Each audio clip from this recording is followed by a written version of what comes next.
Hey YouTube, happy third winter storm of the season. I'm meteorologist Kat Campbell at WRAL. Let's talk about what's new today. At the time of me posting this, I'm recording it at about 6:30 p.m. on Tuesday, February 18th, and we expect the big event to unfold on February 19th. The slower arrival of the precipitation really doesn't put a dent in our snowfall totals, but just for timing's sake, it's a couple of hours slower for when it gets here, likely between about 10 a.m. and noon for most of us. And the other timing update is a final light band of snow or flurries may move through early Thursday, and that would continue during the morning hours. This comes with the upper level energy from that system. Previously, looked like the drier air would kind of dampen that chance, but it does look like it would get here. Not significant, but it could put a final little nice light dusting of snow on top of everything that we get Wednesday.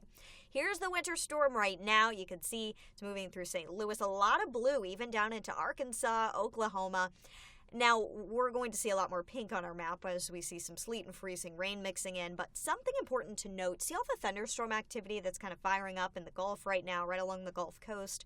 We're going to have to watch that during the day, Wednesday, especially in the morning. Sometimes that can cut off our transfer of moisture to the area, and if that's the case, we've got less moisture, less to squeeze out of the clouds to begin with, and that could cut down on some of our totals. So that's something that we really have to watch for, and that's a trend that we've seen in the models today, a little less and less moisture coming in on the model runs.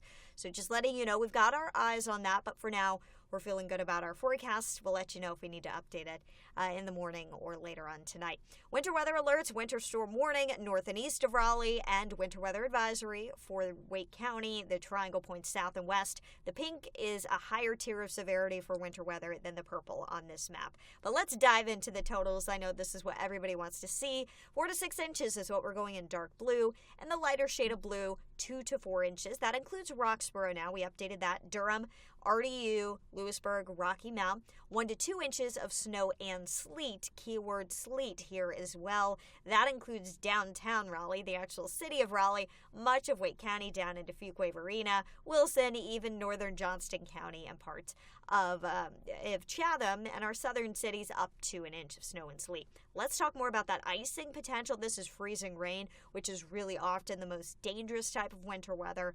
The bullseye that we're watching right now is closer to Wayne County and Sampson County. That's where we could see a 1/4 of an inch of icicle, and that could lead to some power outages, so we've got to watch that closely.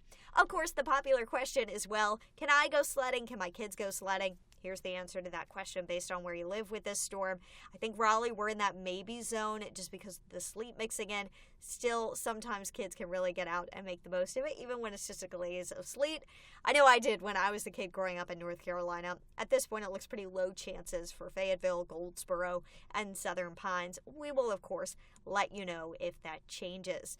Snow type, it's different than the last one. The last one, you could just kind of blow it off of your car and it would go away. It was so easy and powdery. This is going to be a more dense snow, heavier, wetter. Better for snowballs and snowmen, though.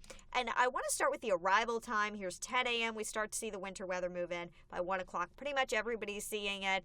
We'll walk you through the latest run of Futurecast on WRAL News at 10 and 11 tonight. Meteorologist Mike Mays will have a better idea of whether or not we've seen the timing of this shift around at all, and he'll have the new model runs. We call it the 18Z model runs that are coming in, and some 0Z runs as well, some high-res, low-res, and he will look at all that new data and update the maps as needed and the timing. So I highly recommend you tune in on TV to WRAL, or you can stream us always for free on YouTube on the WRAL app as well, so you can stay up to date on our incoming winter storm. Be safe out there.